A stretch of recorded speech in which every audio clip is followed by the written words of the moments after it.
Assalamualaikum warahmatullahi wabarakatuh.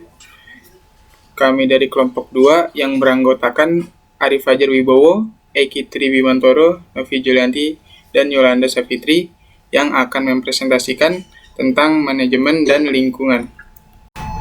Yang pertama itu tingkatan manajer dan tanggung jawabnya.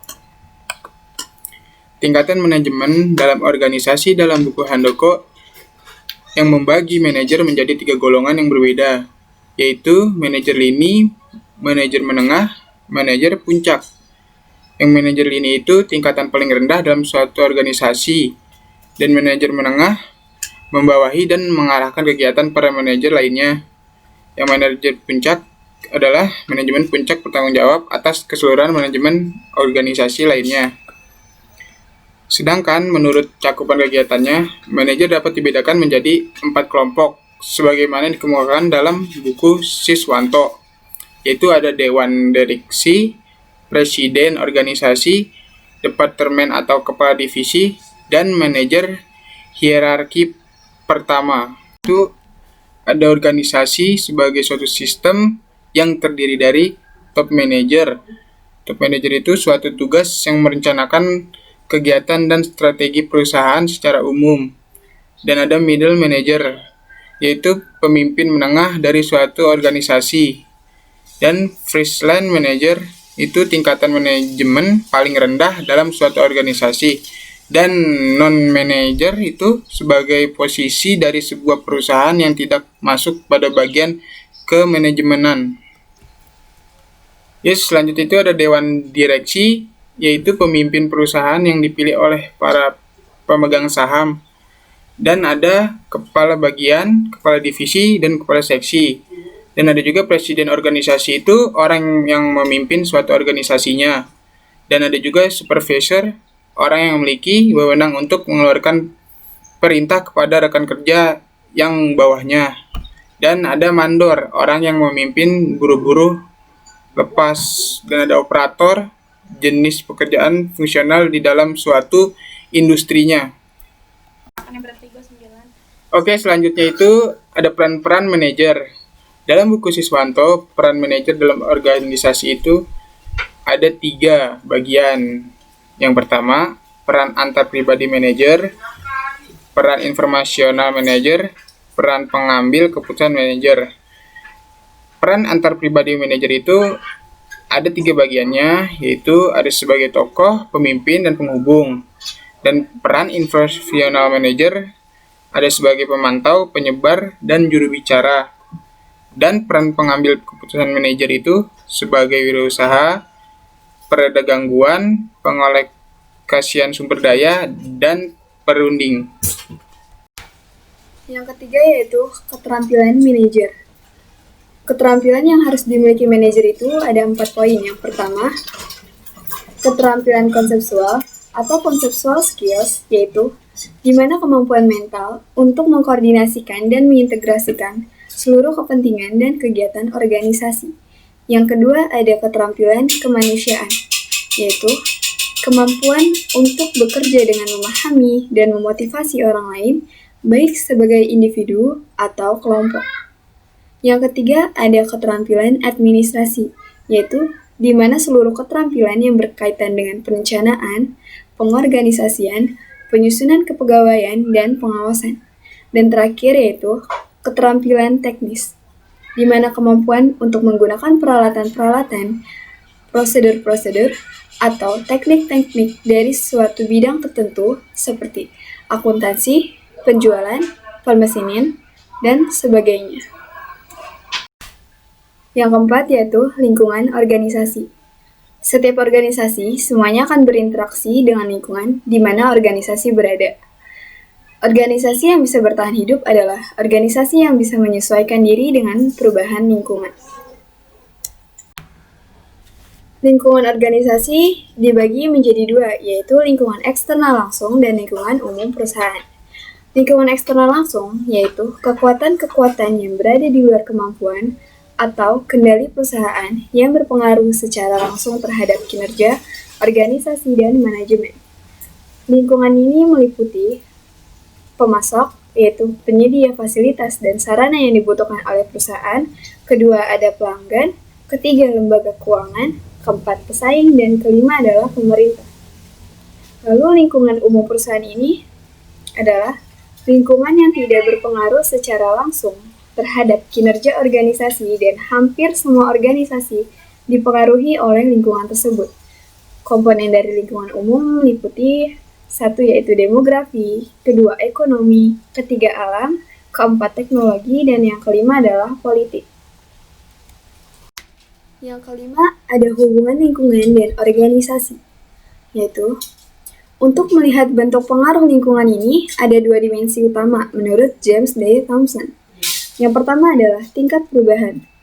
Tingkat perubahan ini akan melihat sejauh mana stabilitas suatu lingkungan yang diukur dengan skala tingkat perubahan stabil dan perubahan dinamis. Yang kedua, ada tingkat homogenitas, yaitu melihat sejauh mana kompleksitas lingkungan yang diukur dengan skala homogenitas sederhana dan homogenitas kompleks. Strategi yang dapat diambil dalam rangka menghadapi perubahan lingkungan dan ketidakpastian yaitu ada 3. Yang pertama, melakukan penyesuaian terhadap lingkungan. Yang kedua, melakukan pemantauan lingkungan secara tidak langsung. Dan yang terakhir yaitu mempengaruhi lingkungan langsung. 6. Manajemen dan globalisasi. Manajer perlu mempertimbangkan kekuatan-kekuatan global dalam rangka mencapai tujuan. Michael Porter mengajukan 4 unsur pokok yang berkaitan dengan lingkungan agar bisa kompetitif dalam ekonomi global. 4 unsur pokok agar bisa kompetitif dalam ekonomi global. 1. Strategi, struktur, dan persaingan usaha, yaitu kondisi dalam suatu bangsa yang mempengaruhi cara kerja organisasi berhubungan satu dengan yang lainnya. 2. Kondisi permintaan, yaitu permintaan domestik terhadap produk dan jasa suatu industri. 3. Faktor kondisi, komponen di mana komponen yang terkaitan dalam menghasilkan barang dan jasa seperti pekerjaan terampil, infrastruktur, dan adanya bahan mentah dan sumber daya alam. 4. Industri terkait dan pendukung, yaitu kemampuan menyediakan sumber daya input dan jasa yang diperlukan untuk mendukung produksi barang.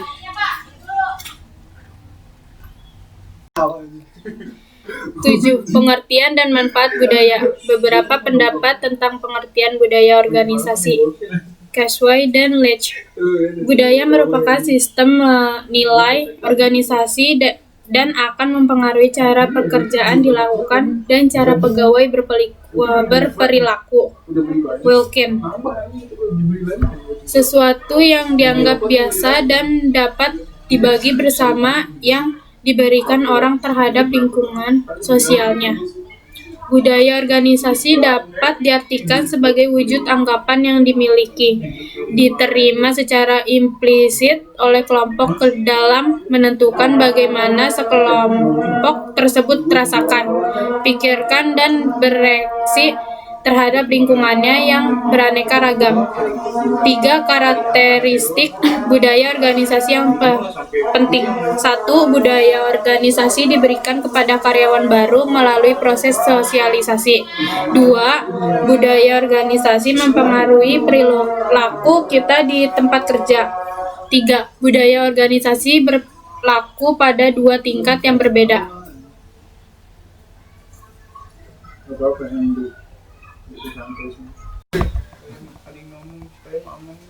Robin dalam bukunya Organizational Behavior, budaya memiliki fungsi dalam organisasi.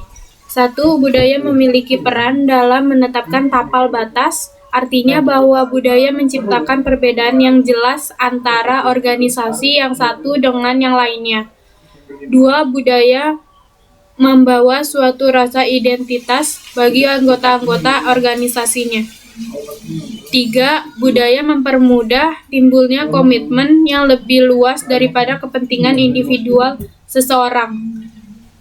4. Budaya itu meningkatkan kemantapan sistem sosial. 5. 5. Budaya berfungsi sebagai mekanisme pembuatan makna dan kendali yang memandu dan membentuk sikap serta perilaku para anggotanya. Tingkatan dan karakteristik budaya. Apabila dipandang dari sisi kejelasan dan ketahanan terhadap perubahan, budaya organisasi memiliki 2 tingkatan.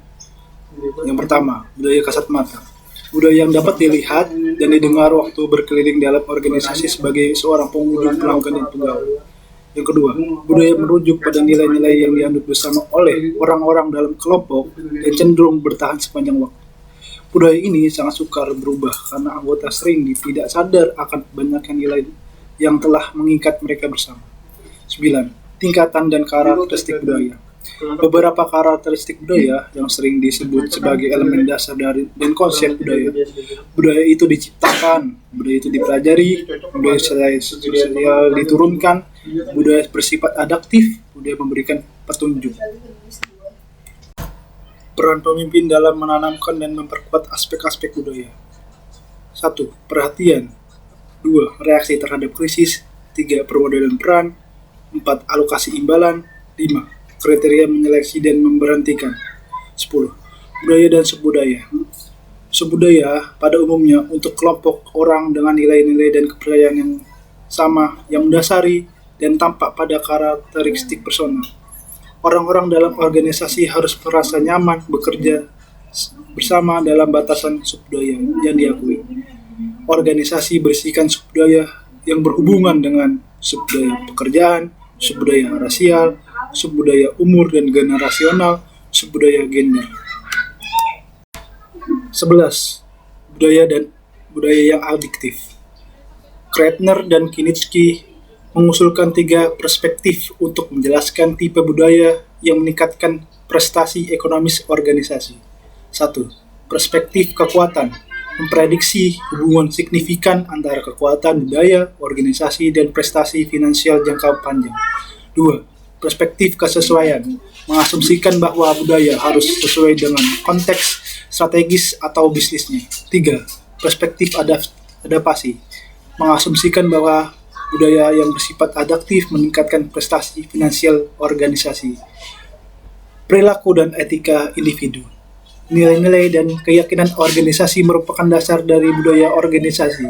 Perilaku organisasi memberikan wawasan bagaimana mengelola perilaku kerja manusia. Beberapa saran dan petunjuk dalam mengembangkan etika di tempat kerja yang dikemukakan Kreitner dan Kinitsky. 1. Bertingkah laku etis. 2. Penyaringan karyawan yang potensial. 3. Mengembangkan kode etik yang berarti. 4. Menyediakan pelatihan etika. 5. Membentuk posisi unit mekanisme struktur lain yang menggunakan etika.